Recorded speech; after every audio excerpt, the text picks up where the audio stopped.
Olá, amigos, bom dia a todos. Estamos aqui hoje para mais um estudo do Livro da Esperança, livro escrito por Emmanuel, psicografia de Francisco Cândido Xavier. O meu nome é Vanessa, eu sou membro do NEP Paulo de Tarso, de São Carlos. E hoje nós vamos estudar o capítulo 20, intitulado No Domínio das Provas. Vamos começar com uma leitura do texto, que é composto por um trecho do Evangelho, depois um comentário do Evangelho segundo o Espiritismo e então os comentários de Emmanuel. No domínio das provas. Ai do mundo por causa dos escândalos, porque é necessário que venham escândalos, mas ai daquele por quem o escândalo vier. Mateus 18, 7. É preciso que haja escândalos no mundo, disse Jesus, porque imperfeitos como são na terra, os homens se mostram propensos a praticar o mal, e porque árvores más, só maus frutos dão. Deve-se, pois, entender por essas palavras que o mal é uma consequência das imperfeições dos homens, e não que haja para estes a obrigação de praticá-lo. O Evangelho segundo o Espiritismo 8:13. Imaginemos que um pai, a pretexto de amor, decidisse furtar um filho querido de toda relação com os reveses do mundo. Semelhante rebento de tal devoção afetiva seria mantido em sistema de exceção. Para evitar acidentes climáticos inevitáveis, descansaria exclusivamente na estufa durante a fase de berço e, posto a cavaleiro de perigos e vicissitudes, mal terminada a fase da infância, encerrar-se-ia numa cidadela inexpugnável, onde somente prevalecesse a ternura paterna a empolgá-lo de mimos. Não frequentaria qualquer educandário, a fim de não aturar professores austeros ou sofrer a influência de colegas que não lhe respirassem o mesmo nível. Alfabetizado assim no reduto doméstico, apreciaria unicamente os assuntos e heróis de ficção que o genitor lhe escolhesse.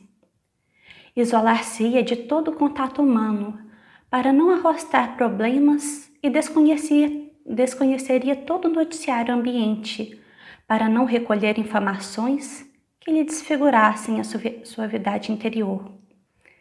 Candura inviolável e ignorância completa. Santa inocência e inaptidão absoluta. Chega, porém, o dia em que o genitor, naturalmente vinculados a interesses outros, se ausenta compulsoriamente do lar e, tangido pelas necessidades, o moço é obrigado a entrar na corrente da vida comum.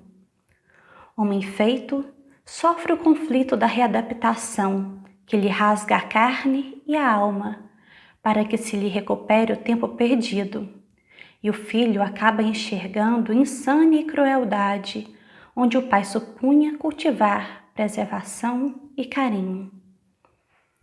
A imagem ilustra claramente a necessidade da encarnação e da reencarnação dos espíritos nos mundos inumeráveis da imensidade cósmica, de maneira a que se lhe apurem as qualidades e se lhe institua a responsabilidade na consciência. Dificuldades e lutas semelham materiais didáticos na escola ou andaimes na construção. Amealhada cultura ou levantado edifício, desaparecem uns e outros. Abençoemos, pois, as disciplinas e as provas, com que infinita sabedoria nos acrisolam as forças, enrijando-nos o caráter. Ingenuidade é predicado encantador na personalidade, mas se o trabalho não a transfigura em tesouros de experiência, laboriosamente adquirido, não passará de flor preciosa a confundir-se no pó da terra ao primeiro golpe do vento. Então essa é a página que nós vamos comentar hoje. E ela começa falando dos escândalos, Ai do mundo por causa dos escândalos, porque é necessário que venham escândalos, mas ai daquele por quem o escândalo vier. E nós vamos procurar o que significava escândalo na acepção evangélica. Na tradução do Novo Testamento por Haroldo Dutra Dias, há várias notas de rodapé para nos mostrar o significado das palavras. E quando ele comenta sobre esse versículo, ele traz a nota do que seria escândalo. Esse escândalo, segundo ele, é uma pedra de tropeço. Um tropeço, vacilo, erro, ofensa, choque.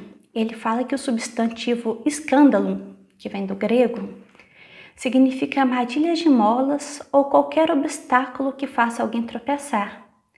Então seria um impedimento, alguma coisa que causasse um estrago, destruição, miséria e, via de consequência, aquilo que causa choque, que repugna, que fere a sensibilidade. Então essa palavra escândalo como tropeço, ofensa. Nesse capítulo, que é até intitulado No Domínio das Provas, ele está representando para nós as provas que nós espíritos temos que passar ao longo da nossa evolução. O Livro dos Espíritos nos ensina que nós somos todos criados por Deus, simples e ignorantes. Isso é, sem saber. E ao longo do tempo, nós vamos passando por provas, por missões, para que a gente consiga alcançar essa evolução.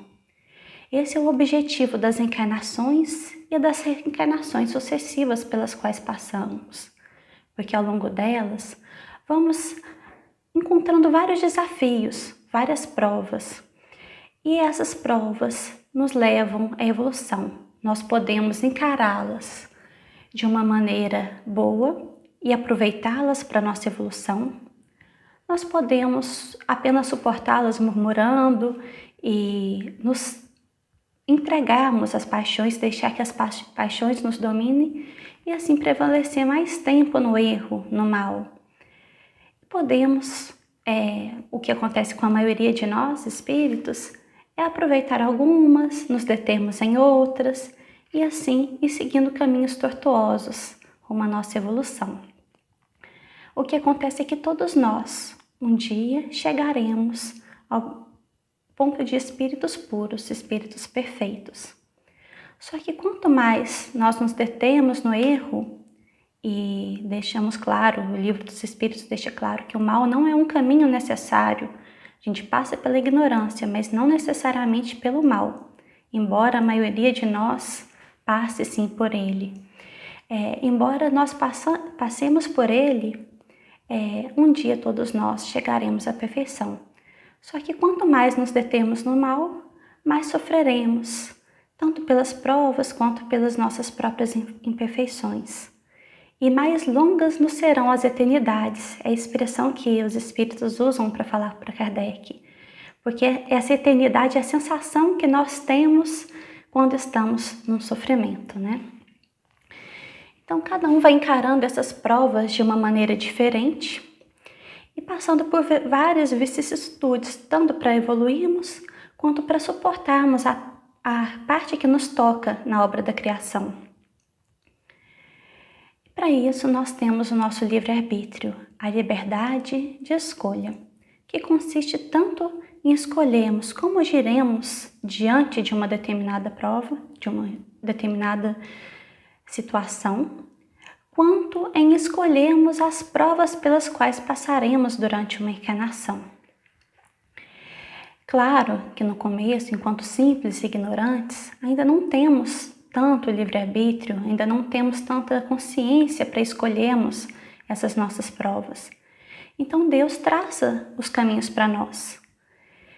Mas a partir do momento em que criamos uma certa consciência, nós podemos sim escolher essas provas.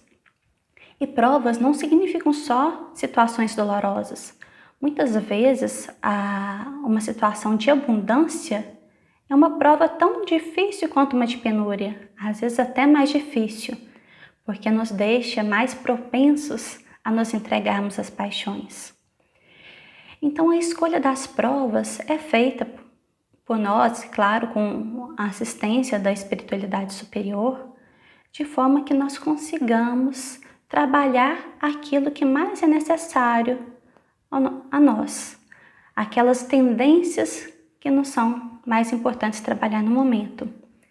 Então, podemos passar por provas de penúria, passar por provas de abundância.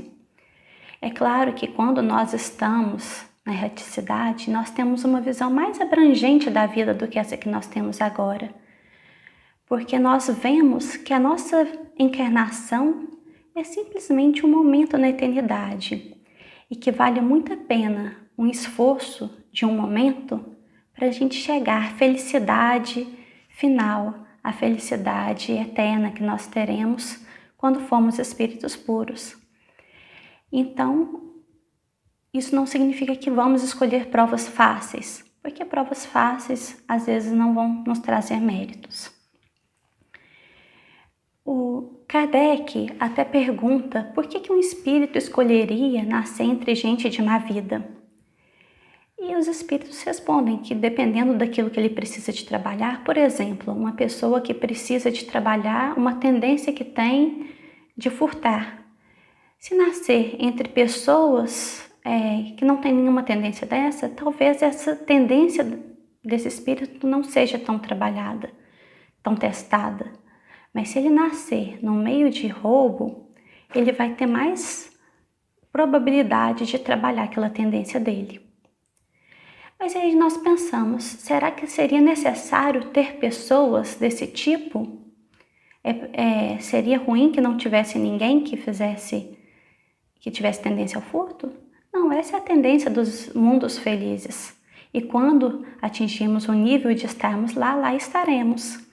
Mas enquanto ainda precisamos de trabalhar nossas tendências inferiores, nós estamos juntos com espíritos com as mesmas tendências que nós.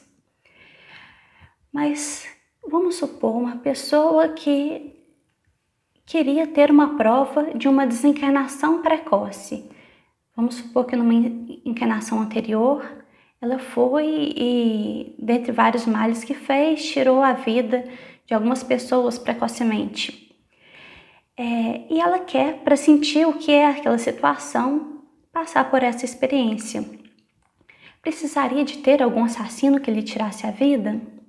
Não, ela poderia muito bem passar por um acidente ou por algum problema de saúde e perder a vida, a encarnação, a vida do corpo precocemente. Então, não é necessário que as pessoas pratiquem o mal para que nós tenhamos as nossas provas. Mas estamos num mundo imperfeito, cheio de pessoas tão imperfeitas quanto nós, e essas imperfeições são aproveitadas para servirem para nós como provas. E a dor, ela não é uma punição. Ela serve de resgate e serve também de aprendizado. Como diz André Luiz, se não me engano, no livro Ação e Reação, temos a dor evolução, a dor resgate e a dor auxílio. E a partir do momento que nós vamos evoluindo, essas provas vão mudando de características, de forma que, por enquanto, nós entendemos as provas principalmente como as dores. Mas um espírito mais evoluído não passam por essas provas como nós entendemos, e sim por experiências de auxiliar a evolução dos outros, auxiliando também a própria evolução, tomando a parte que lhe cabe na obra divina, até chegar ao nível de espírito perfeito, de espírito puro, que continua sempre também trabalhando. Como dizia Jesus, meu Pai trabalha até hoje e eu trabalho também. Quanto antes aprendemos com essas provas, mais rápido nos livraremos delas. E quanto mais nós aprendemos, mais seremos felizes. Porque, como também nos ensina Kardec, a nossa infelicidade é consequência das nossas imperfeições. E as nossas felicidades são consequências das nossas virtudes. Então, quanto mais virtudes e menos imperfeições nós temos, mais felizes nós seremos. Até porque a maioria dos nossos sofrimentos não é causado por circunstâncias materiais. Porque numa mesma circunstância material pode uma pessoa ser feliz e a outra infeliz. Mas sim pelo nosso orgulho, pela vaidade, pelas nossas imperfeições. E tanto que Jesus dizia, vá e não peques mais. Sempre que ele fazia uma cura, muitas vezes que ele fazia uma cura, aliás, ele falava, vá e não peques mais. Às vezes até acrescentando, para que coisa pior não te suceda. Porque justamente nós criamos todas aquelas tristezas, as nossas provas para as nossas vidas. No livro Há 2000 anos, tem uma passagem muito interessante de quando Públio Lentulus vai procurar Jesus, querendo que ele curasse sua filha, que estava muito doente. Então, no meio da conversa, Jesus fala para ele assim, depois de longos anos do desvio do bom caminho, encontras agora, hoje, um ponto de referência para a regeneração de toda a tua vida.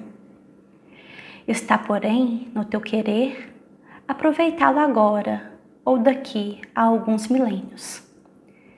Se o desdobramento da vida está subordinado às circunstâncias, você tem que considerar que em todas elas, em toda a natureza, cumprindo as obrigações de exercitar o poder da vontade e do sentimento, buscando aproximar seus destinos da corrente do bem e do amor.